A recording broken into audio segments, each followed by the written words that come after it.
Como dicen es cierto que vive amor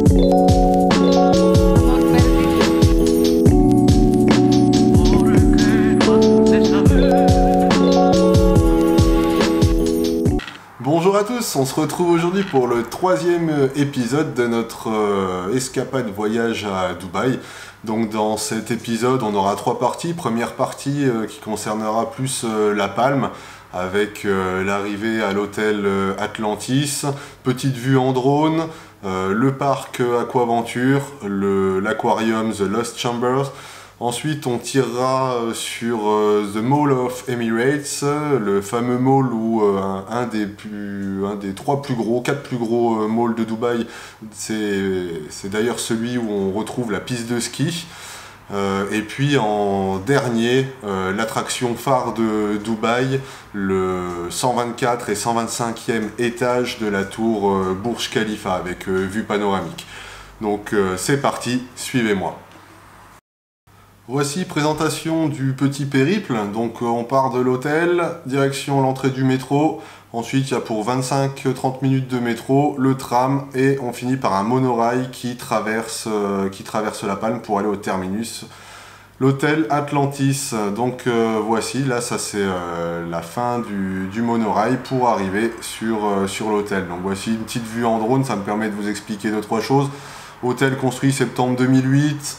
1540 chambres, il a été fait sur le modèle de l'Atlantis Paradise Island qui se trouve à Nassau aux Bahamas. Dans cet hôtel on retrouve un énorme aquarium The Lost Chambers qu'on verra après et un parc aquatique qui est relativement gros. Avec pas mal de toboggans. Donc quand vous arrivez à la fin du monorail, vous descendez de la station, vous marchez 40 secondes et vous arrivez à l'entrée de l'hôtel. Donc direct, on a été à Aquaventure pour pouvoir se faire plaisir, on n'a pas filmé, on n'a pas pris de GoPro, et c'est vraiment un truc sympa à faire. Il y a des toboggans monstrueux, des toboggans pour les enfants, pour les adultes, à faire à plusieurs, sur des grosses bouées, c'est vraiment très sympa. Ensuite, donc là par contre, on a pris des images.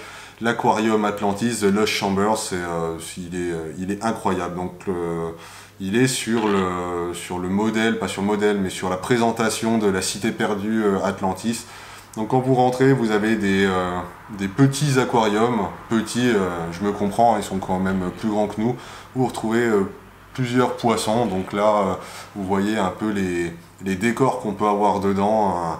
Un humanoïde de la cité d'Atlantis dans son scaphandre, et là vous arrivez sur des pièces où voilà, c'est magnifique, un aquarium qui est démesuré, où en fait pour le voir vous circulez, vous arrivez dans plusieurs grandes chambres comme ceci. Il y a toutes les espèces que vous pouvez imaginer, des espèces que vous n'avez jamais vues. Un truc qui est sympa à faire, c'est que vous pouvez y faire des baptêmes de plongée.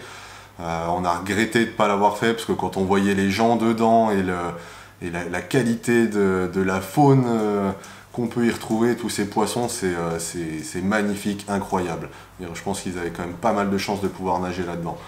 Donc vous retrouvez des poissons de toutes sortes, c'est hyper reposant, vous faites le tour en 1 heure en prenant votre temps, en profitant. Et puis vous finissez la visite par la traditionnelle sortie dans la petite boutique de l'aquarium où vous pouvez acheter toutes les babioles, accessoires que vous pouvez imaginer sur le thème de l'Atlantis, de l'hôtel et de son aquarium. Une fois qu'on avait fini cette sortie, donc le parc plus l'aquarium, on reprend le monorail, on quitte la Palme, voilà la vue de l'Atlantis avec le soleil qui passe au milieu, c'est plutôt joli à voir. Et on tire direction de Mall of Emirates avec sa fameuse piste de ski.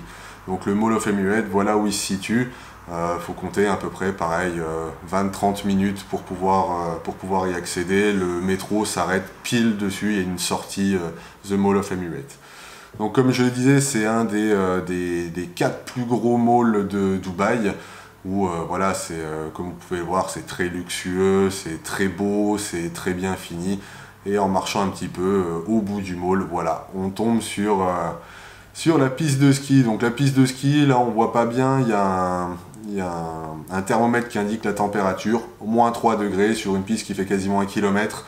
Il y a des climatiseurs partout. On voit les gens qui font du ski, il y a des télésièges pour remonter, il y a des pistes de bobsleigh pour faire de la luge. Encore un truc incroyable. Et puis on finit la journée par voilà, la tour du Burj Khalifa où on est monté au 124-125e étage.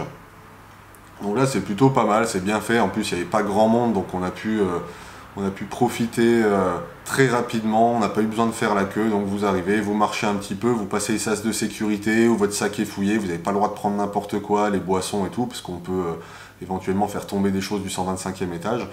Vous marchez, vous voyez un petit peu l'histoire de la construction de la tour qui est représentée sur les murs avec des petites vidéos des travaux, les avancements, un peu le nombre de kilomètres de câbles, de tonnes de béton qu'il a fallu pour le construire. Et puis voilà, janvier 2010, l'ouverture.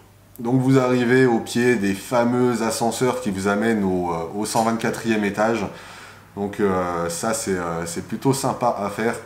L'ascenseur démarre doucement, on n'a pas cette impression d'accélération de folie. Il n'y a pas d'à-coup quand ça part. Par contre, on voit au compteur qu'on monte à une vitesse qui est juste folle. Au maximum, je crois qu'on faisait quasiment 4-5 étages par seconde et il vous faut à peu près 40 secondes pour faire les 124 étages. Juste pour information, l'hôtel où on était au 23e étage et il fallait le même temps pour faire les 23 étages. Là, au Burj Khalifa, vous faites 124 étages en 40 secondes.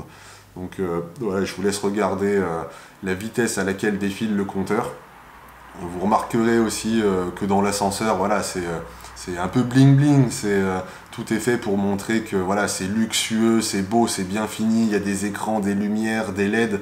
Tout est fait pour qu'on en prenne plein la tête. Et là, instant magique.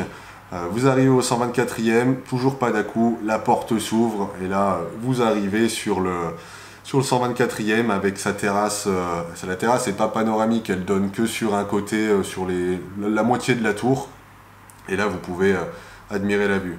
Le jour où on l'a fait, on n'a vraiment pas eu de chance. C'était un jour où il faisait très très chaud, il y avait beaucoup de pollution.